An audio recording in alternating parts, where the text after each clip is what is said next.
Hello बच्चों, welcome back to my channel. कैसे हैं आप सब लोग। आज की वीडियो में मैं आप लोगों से यूनिट आउटपुट कास्टिंग फर्स्ट यानी कि इकाई अथवा उत्पादन लागत विधि फर्स्ट और सेकंड के जो इंपॉर्टेंट क्वेश्चंस हैं एग्जाम पॉइंट ऑफ व्यू से जो एग्जाम में आ सकते हैं उनके बारे में आपसे बात करूंगी कि जो जो इंपॉर्टेंट क्वेश्चंस है उसको आप बार बार देख लीजिएगा, रिवाइज कर लीजिएगा कि अगर वो आते हैं या उसकी थोड़ी सी इमेज मॉडिफाई कर दी जाती है तो आप आसानी से उसे सॉल्व कर सकें। आपके एग्जाम में कुछ क्वेश्चंस ऐसे होते हैं जो इलस्ट्रेशन से या फिर जो न्यूमेरिकल होते हैं उससे बार बार रिपीट होते हैं, तो आज हम उनको देख लेंगे एक बार, जिससे कि एग्जाम में अगर वैसे क्वेश्चन आते हैं तो आप आसानी से उसे सॉल्व कर सकें। कभी कभी सेम वैसे ही क्वेश्चन आपका आ जाता है, कभी कभी क्या होता है इमेज थोड़ी सी मॉडिफाई कर देता है। जैसे कि इस क्वेश्चन में 80,000 है तो आपको हो सकता है एग्जाम में जो क्वेश्चन आए उसमें उसे 40,000 कर दे, तो इस तरह से थोड़ा सा इमेज को मॉडिफाई कर देता है। एक क्वेश्चन दे रखा है 40 पियानो की उत्पादन लागत 80,000 है, जिसमें 20 ग्रेड ए के पियानो तथा 20 ग्रेड बी के हैं, यानी कि टोटल 40 पियानोज हैं, जिसमें से 20 जो है वो ग्रेड ए के हैं और 20 जो है वो ग्रेड बी के हैं। ग्रेड बी के पियानो की लागत कुल लागत की 55% है और वह ग्रेड ए के पियानो की लागत कुल लागत की 45% है, यानी कि जो टोटल कॉस्ट आएगी उसका 55% क्या है वो बी पियानो के लिए है और 45% क्या है वो ए की है। फिर है प्रति ग्रेड की लागत ज्ञात कीजिए तथा उसमें 10% अप्रत्यक्ष व्यय के लिए जोड़िए। यातायात तथा शोरूम के स्थान का व्यय प्रति पियानो 60 रुपये है। विक्रय एवं विज्ञापन व्यय बिक्री मूल्य पर 10% है। बिक्री मूल्य ग्रेड ए का 3,150 रुपये व ग्रेड बी का 3,885 रुपये है। क्रमशः प्रत्येक ग्रेड के कुल परिव्यय तथा विक्रय मूल्य पर लाभ की प्रतिशत दिखाते हुए लागत पत्र बनाइए।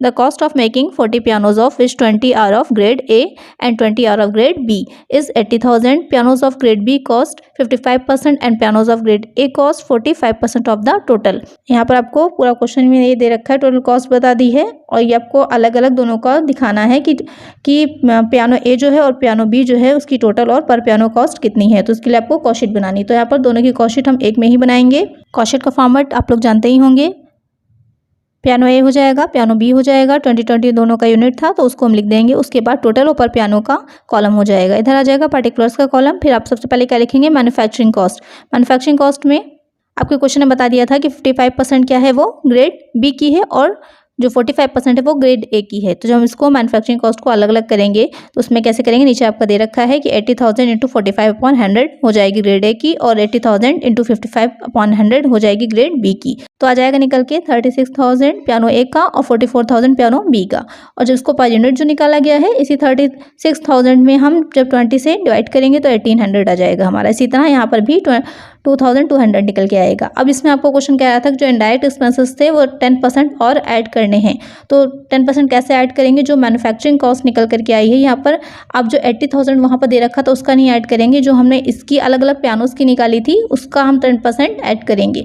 तो यहाँ पर हो जाएगी 3,600 और इधर हो जाएगी 4,400। उसके बाद क्या ऐड करना है, ट्रांसपोर्ट एंड शोरूम चार्जेस।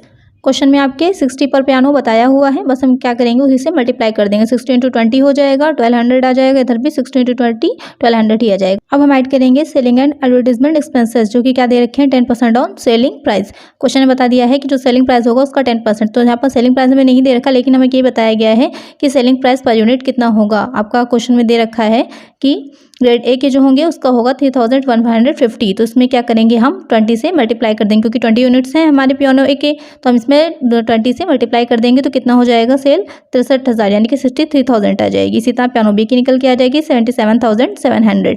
अब इसी का ही 10% क्या हो जाएगा हमारा सेलिंग एंड एडवर्टीजमेंट एक्सपेंसेस हो जाएंगे। इसी तरह हम दोनों की निकाल लेंगे और पर यूनिट निकालने के लिए 20 से हम जब डिवाइड करेंगे तो पर यूनिट निकल आ जाएगा हमारा। तो इस तरह से टोटल निकल के आ जाएगा, टोटल कॉस्ट हो जाएगी हमारी। प्रॉफिट ऐड करने के लिए सेल्स हम पहले ही निकाल चुके हैं, सेल्स में से क्या करेंगे टोटल कॉस्ट को लेस कर देंगे, प्रॉफिट निकल के हमारा आ जाएगा 15,900 आ जाएगा, इधर आ जाएगा 20,330। तो इस तरह से हमारा टोटल प्रॉफिट और टोटल सेल निकल के आ जाएगी। जब भी इस तरह का क्वेश्चन लगाइए तो एक चीज़ का ध्यान रखिए कि क्या क्या क्वेश्चन में आपको गिवन है, जिससे कि आपको आसानी हो निकालने के लिए कि हमें कैसे क्या निकालना है। तो यहाँ पर टोटल हमारा बन करके आ जाएगी कॉस्ट शीट। अब क्वेश्चन में हमसे पूछा है कि हमें परसेंटेज दिखानी है कॉस्ट पर भी प्रॉफिट की और सेल पर भी। तो इसके लिए क्या करेंगे, जब कॉस्ट पर दिखानी होगी तो profit upon total cost into 100 हो जाएगा। तो प्रॉफिट कितना था 15,900, टोटल कॉस्ट कितनी निकल के आएगी 47,100। डिवाइड कर देंगे इंटू 100 कर देंगे, निकल के आ जाएगा हमारा कॉस्ट पर और उसी की तरह सेल पर भी निकाल लेंगे। ऊपर प्रॉफिट हो जाएगा, नीचे सेल आ जाएगी, इंटू 100 कर देंगे, निकल के हमारा कितना आ जाएगा सेलिंग प्राइस पर। तो दोनों तरह से आपने देखा कि कॉस्ट पर प्रॉफिट कितना आ रहा है और सेल पर कितना आ रहा है। इस तरह से हमारी पूरी कॉस्ट शीट बनके तैयार हो जाएगी। काफ़ी इंपॉर्टेंट क्वेश्चन है, इसे अच्छे से प्रैक्टिस कर लीजिएगा और अच्छे से समझ लीजिएगा। अगर कुछ नहीं समझ में आया हो तो मुझे कमेंट करिएगा। आइए अब नेक्स्ट क्वेश्चन देखते हैं। क्वेश्चन दे रखा है जिसमें आपका जब क्वेश्चन में जो वस्तुओं की तुल्यता दी गई हो और प्रवाह ज्ञात करना हो, when equivalence of one product to other is given to find out overhead. इस तरह का भी क्वेश्चन एग्जाम में कभी कभी आता हो। ये क्वेश्चन काफ़ी इंपॉर्टेंट है, कई बार एग्जाम में रिपीट हुआ है। मेसर्स हिंदुस्तान ट्रेडर्स 3 प्रकार के पंखे बनाते हैं, टेबल पंखा, सीलिंग पंखा और कूलर। सामग्री और मजदूरी की लागत निम्न प्रकार है। तो यहाँ पर टेबल फैन, सीलिंग फैन और कूलर दे रखा है। मटेरियल इधर बता दिया है, उस साइड में वेजेस है। नीचे आपकी एडिशनल इन्फॉर्मेशन जो दे रखी है, उनका कुल कारखाना और परिव्यय अगस्त 2000 जो भी आपके बुक में एयर दे रखा हो में 1 लाख था। प्रत्येक प्रकार के पंखे की कारखाना लागत बताइए, ये मानते हुए कि कारखाना परिव्यय के आवंटन हेतु 1 सीलिंग पंखा 2 टेबल पंखों के बराबर तथा 1 कूलर 5 टेबल पंखों के बराबर है। अगस्त 2010 में उत्पादन की मात्रा 1000 टेबल पंखा, 500 सीलिंग पंखा तथा 100 कूलर थी। यहाँ पर जो फैक्ट्री ओवरहेड्स दे रखे हैं आपके 1 लाख के, वो एक साथ कंबाइंड दे रखे हैं तीनों के। तो उसको निकालने के लिए सबसे पहले हमें क्या करना होगा, इसका अलग अलग रेशियो निकालना होगा। आइए देखते हैं इस क्वेश्चन को कैसे सॉल्व करते हैं। काफ़ी इंपॉर्टेंट है, इसे अच्छे से प्रैक्टिस करिएगा। क्वेश्चन में आपके कह रहा था कि 1 सीलिंग फैन जो है वो 2 टेबल फैन के बराबर है। तो क्या हो जाएगा, 1 ceiling fan is equal to 2 table fan. तो यहाँ पर 500 सीलिंग फैंस के कितने हो जाएंगे, इक्वल 1000 टेबल फैन की। फिर आपके क्वेश्चन में कह रहा था कि 1 cooler is equal to 5 table fan. तो 100 कूलर्स इज इक्वल टू क्या हो जाएगा, 5 into 100 is equal to 500 table fans. तो यहाँ पर जो रेशियो निकल के आएगा आप उसको सॉल्व करेंगे, 0 0 काट देंगे यहाँ पर। तो 10 10 और 5 आएगा, 5 से जो डिवाइड करेंगे तो 2:2:1 हो जाएगा। तो यहाँ पर रेशियो आपका ये निकल के आ जाएगा। उसके बाद अब हम अपनी कॉस्ट उससे तैयार कर लेंगे।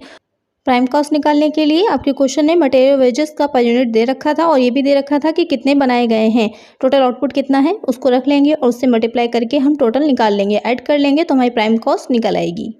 और फैक्ट्री ओवरहेड निकालने के लिए हमें रेशियो पता चल गया है कि कितना रेशियो है, 2:2:1। तो यहाँ पर टोटल कितनी दे रखी थी, क्वेश्चन में 1 लाख की दे रखी थी। तो जब 1 लाख को हम आपस में डिवाइड करेंगे तो कितना आ जाएगा, टेबल फैन के लिए निकालेंगे 1 लाख की थी, का रेशियो 2 था। टोटल करने के जब निकालते हैं इस तरह से हम, तो नीचे जो रखते हैं अपॉन में तो टोटल रखते हैं। तो 2:2:1 था तो टोटल हो जाएगा 5। अब इसको हम क्या करेंगे, 5 से डिवाइड कर दीजिए, कितना निकल के आएगा 20,000। मल्टीप्लाई कर दीजिए, कितनी आ जाएगी 40,000। इसी तरह से हम जो आपका सेलिंग फैन दे रखा था उसका भी 2 था तो उसका भी 40,000 हो जाएगी। कितना बचेगा 20,000, वो हो जाएगी कूलर की। इस तरह से हमारा निकल के आ जाएगा फैक्ट्री ओवरहेड्स। उसके बाद हम उसको टोटल कर लेंगे, कितना निकल के आ जाएगा फैक्ट्री कॉस्ट। इसमें सबसे इंपॉर्टेंट जो है वो यही रेशियो निकालना है। अगर आपने रेशियो से निकाल लिया तो आसानी से आप पूरी कॉस्ट शीट तैयार कर सकते हैं। आई होप आपकी समझ में आ गया होगा। अगर कुछ नहीं समझ में आया हो तो मुझे कमेंट करिएगा। ये क्वेश्चन काफ़ी इंपॉर्टेंट है, इसलिए अच्छे से इसको कई बार प्रैक्टिस कर लीजिएगा।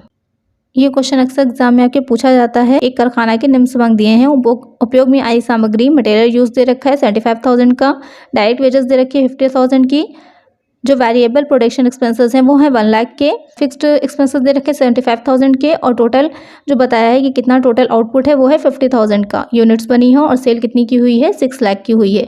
ऐसी आशा की जाती है कि सन 2011 या जो भी आपकी बुक में हो, कारखाना क्या होगा 1 लाख इकाइयों का उत्पादन करेगा। जो मटेरियल की वैल्यू होगी वो बढ़ जाएगी, परिवर्तनशील विक्रय व्यय दर में 25% की वृद्धि होगी।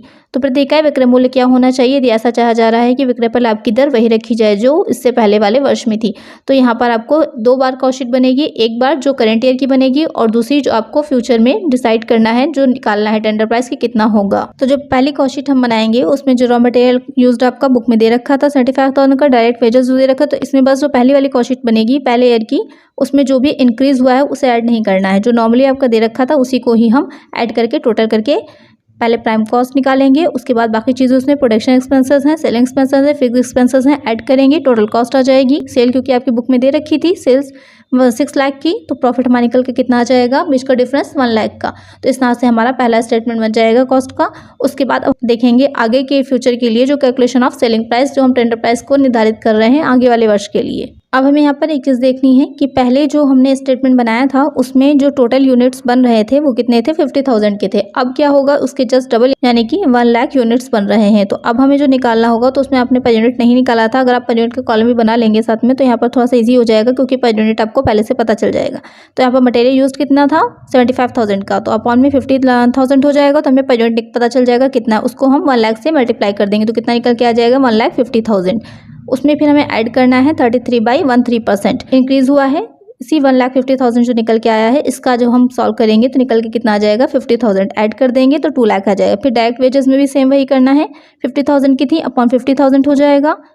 उसके बाद हम उसे 1 लाख से मल्टीप्लाई कर देंगे तो कितने की निकल के आ जाएगी 1 लाख की।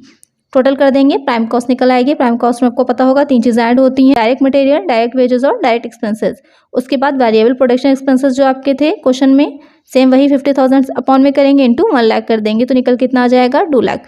उसके बाद वेरिएबल सेलिंग एक्सपेंसेस सेम वैसे ही निकल आएंगे, कितने निकल के आएंगे 4 लाख। फिर आपके 25% से वो इंक्रीज़ हुए हैं तो उसी 4 लाख का 25% हम ऐड करेंगे, आ जाएगा 1 लाख। यहाँ पर टोटल आ जाएगा 5 लाख का।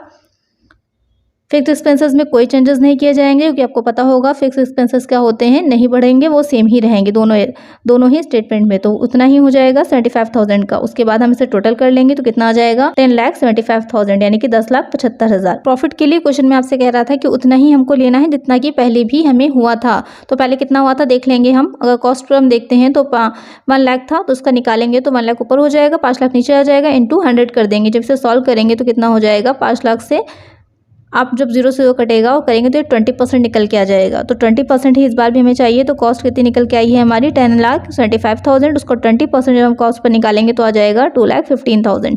वो हो जाएगा हमारा प्रॉफिट। ऐड कर देंगे तो सेलिंग प्राइस निकल के आ जाएगा 12,90,000 या फिर 12,90,000। पर यूनिट निकालने के लिए टोटल कितनी थी 1 लाख की थी हमारी टोटल यूनिट्स। डिवाइड कर दीजिए कितना निकल के आ जाएगा सेलिंग प्राइस पर यूनिट 12.90 यानी कि 12 रुपये 90 पैसे। तो इस तरह से हम इस तरह के क्वेश्चंस को सॉल्व करते हैं। क्वेश्चन काफ़ी इंपॉर्टेंट है, इसे अच्छे से देख लीजिएगा और कई बार रिवाइज कर लीजिएगा। आज की वीडियो में हमने यूनिट आउटपुट कॉस्टिंग फर्स्ट और सेकंड के इंपॉर्टेंट क्वेश्चंस को देखा है। नेक्स्ट वीडियो में मैं आप लोग को कॉन्ट्रैक्ट कॉस्टिंग के यानी कि ठेका लागत के जो इंपॉर्टेंट क्वेश्चंस होंगे शॉर्ट में भी और लॉन्ग में भी वो बताऊंगी। अगर वीडियो अच्छी लगी हो तो लाइक करिएगा, कोई किसी तरह का कोई क्वेश्चन हो तो मुझे कमेंट करिएगा, चैनल पे नए हो तो सब्सक्राइब कर लीजिएगा, नोटिफिकेशन बिल्कुल जरूर ऑन करिएगा जिससे जो भी वीडियो मैं डालूँ उसको नोटिफिकेशन आपको मिल जाए। ज़्यादा से ज़्यादा फ्रेंड्स के साथ शेयर करिएगा। Thank you.